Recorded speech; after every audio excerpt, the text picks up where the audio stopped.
Halo, Assalamualaikum warahmatullahi wabarakatuh. Selamat datang di channel YouTube Serba Serbi CPNS. Jangan lupa like, share, dan subscribe ya teman-teman. Terima kasih. Selamat bagi teman-teman yang lulus ke SKB Bidan. Pada video kali ini kita akan membahas mengenai contoh soal dan pembahasan SKB Bidan perihal menstruasi. Nah teman-teman, untuk bagian tes SKB atau seleksi kompetensi bidang bagian kebidanan itu biasanya ditanyakan dalam bentuk kasus. Kita langsung aja ya teman-teman ke soal yang pertama. Seorang remaja perempuan umur 17 tahun datang ke BPM dengan keluhan haidnya sudah lebih dari 10 hari. Hasil anamnesis ganti pembalut 3 kali per hari, tidak ada nyeri. Hasil pemeriksaan tinggi badan 150 cm, berat badan 55 kg, tensi 110/70, nadi 86 kali per menit, pernafasan 20 kali per menit, dan suhu 36,5 derajat Celcius. Benjolan payudara tidak ada, abdomen tidak teraba massa dan benjolan. Diagnosis apakah yang paling mungkin pada kasus tersebut? A. Menorea, B. Hipermenorea, C. Hipomenorea, D. Oligomenorea, atau E. Polimenorea. Nah, teman-teman bisa lihat video aku sebelumnya mengenai bagaimana menstruasi itu terjadi dan juga gangguan-gangguan yang terjadi pada menstruasi. Pada video tersebut dikupas tuntas mengenai gangguan-gangguan menstruasi. Teman-teman bisa klik link di description mengenai gangguan pada menstruasi. Kita coba analisa dulu kasus yang pertama ya teman-teman. Ini dikatakan sudah lebih dari 10 hari. Dan tanda-tanda vital semuanya normal.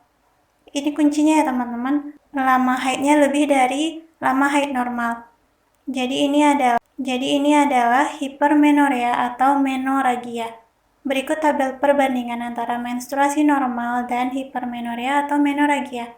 Hipermenorea ini disebut juga dengan menoragia ya teman-teman. Untuk hipermenorea itu haidnya datang lebih dari 7 hari. Dan untuk jumlah darah lebih dari 80 cc.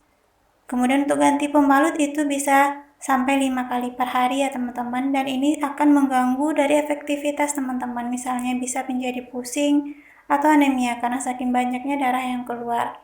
Sedangkan untuk menstruasi normal, lama haid itu 3-5 hari, ada pendapat lain 2-7 hari, itu masih dianggap normal. Untuk jumlah darah 35 cc, rentang antara 10 hingga 80 cc. Dan frekuensi ganti pembalutnya itu 1 hingga 3 kali ganti pembalut per hari. Kita lanjut soal nomor 2. Seorang perempuan umur 17 tahun datang ke BPM dengan keluhan haidnya lebih dari 15 hari.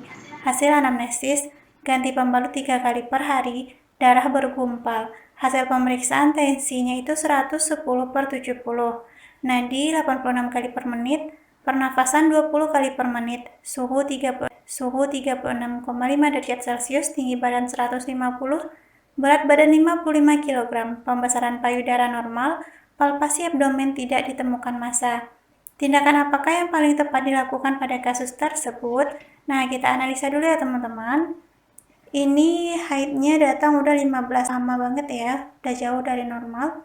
Kemudian darah bergumpal, berarti sudah tidak normal lagi ya teman-teman. Tindakan apakah yang paling tepat dilakukan pada kasus tersebut? A. Melakukan konseling gizi, ini nggak ada hubungannya sama gizi ya teman-teman. Kemudian B. Memberikan edukasi personal hygiene, pada soal tidak ada yang mengarah unhygiene. Kemudian memberikan suplemen penambah darah, itu bukan wewenang kita sebagai bidan, karena kita nggak tahu ini sumber masalahnya dari mana. D. Melakukan konsultasi dengan dokter obgyn. E. Mengecek ulang keluhan pada siklus menstruasi berikutnya. Mengecek ulang keluhan pada siklus menstruasi berikutnya sepertinya itu tidak efektif ya teman-teman, karena dia halangannya udah 15 hari. Kalau kita tunggu lagi sampai siklus menstruasi yang berikutnya, bisa jadi remaja ini mengalami anemia karena saking banyaknya darah yang keluar. Jadi yang tepat itu adalah kita melakukan konsultasi dengan dokter obgyn. Karena kewenangan bidan itu ada pada aspek promosi, prevensi, dan deteksi dini pada kesehatan reproduksi. Dengan haid yang lebih dari 15 hari, ini melebihi rentang normal menstruasi yaitu 2-7 hari. Nah, ini menunjukkan adanya kondisi yang abnormal ya teman-teman, dan yang memerlukan pemeriksaan lebih lanjut. Jadi kita perlu kolaborasi dengan dokter obgyn untuk mencari sumber dari masalah atau gangguan yang terjadi pada si remaja ini. Lanjut soal nomor 3. Seorang remaja perempuan umur 17 tahun datang ke BPM dengan keluhan haidnya sudah lebih dari 10 hari. Hasil anamnesis, ganti pembalut 3 kali per hari, tidak ada nyeri, hasil pemeriksaan tensi 110/70, nadi 80, pernafasan 20 kali per menit, suhu 36,5 derajat Celcius. Remaja tersebut menolak bidan saat ingin melakukan palpasi abdomen dan inspeksi terhadap darah yang keluar. Rencana asuhan apakah yang paling tepat pada kasus tersebut? Nah, remaja ini menolak ketika si bidan ingin melakukan palpasi abdomen atau pemeriksaan. Lakukan sebagai bidan, A. Meminta dukungan keluarga pasien, kurang pas ya teman-teman. B. Memberi pengertian tujuan pemeriksaan fisik. C. Melakukan kolaborasi dengan tenaga kesehatan lain. Tidak ada yang perlu kita lakukan kolaborasi karena ini masih dalam bentuk wajar penolakannya. Kemudian D. Merujuk pasien ke fasilitas pelayanan yang lebih lengkap. Tidak ada hal yang perlu dirujuk ya teman-teman berdasarkan soal. E. Meminta keterangan tertulis terkait penolakan pemeriksaan. Ini juga tidak efektif karena si remaja ini hanya bentuk penolakan yang masih dalam batas normal. Jadi yang perlu kita beri pengertian tujuan pemeriksaan fisik tersebut dulu teman-teman. Kalau misalnya sudah kita lakukan pengertian tujuan dari pemeriksaan fisik, si remaja masih menolak dan juga keluarga mendukung penolakan tersebut, baru nanti kita jika perlu meminta keterangan tertulis terkait penolakan pemeriksaan. Terkait memberi pengertian tujuan pemeriksaan fisik tersebut terdapat pada hak pasien sesuai Undang-Undang Kesehatan Nomor 36 Tahun 2009 Pasal 6 ya teman-teman, di mana berbunyi 1. Setiap orang berhak mendapatkan informasi dan edukasi tentang kesehatan yang seimbang dan bertanggung jawab. 2. Pasal 8. Setiap orang berhak memperoleh informasi tentang data kesehatan dirinya termasuk tindakan dan pengobatan yang telah maupun yang akan diterimanya dari tenaga kesehatan. Kemudian, penolakan pasien yang terjadi pada kasus tersebut dikarenakan kurangnya informasi terkait pengetahuan pasien tentang tujuan pemeriksaan fisik. Jadi kita perlu memberi pengertian tujuan pemeriksaan. Kita lanjut ke soal berikutnya. Seorang remaja perempuan umur 19 tahun datang ke BPM dengan keluhan haid dalam sebulan ini sudah berlangsung 2 kali. Hasil anamnesis, ganti pembalut 3 kali per hari, hasil pemeriksaan tinggi badan 150 cm, berat badan 55 kg, tekanan darah 110/70, nadi 86 kali per menit, pernapasan 20 kali per suhu 36,5 derajat Celcius, pembesaran payudara normal, benjolan payudara tidak ada, abdomen tidak teraba massa. Diagnosis apakah yang paling mungkin pada kasus tersebut? Coba kita analisa dulu ya teman-teman. Ini ada kata kuncinya, haidnya dalam sebulan itu sudah berlangsung 2 kali.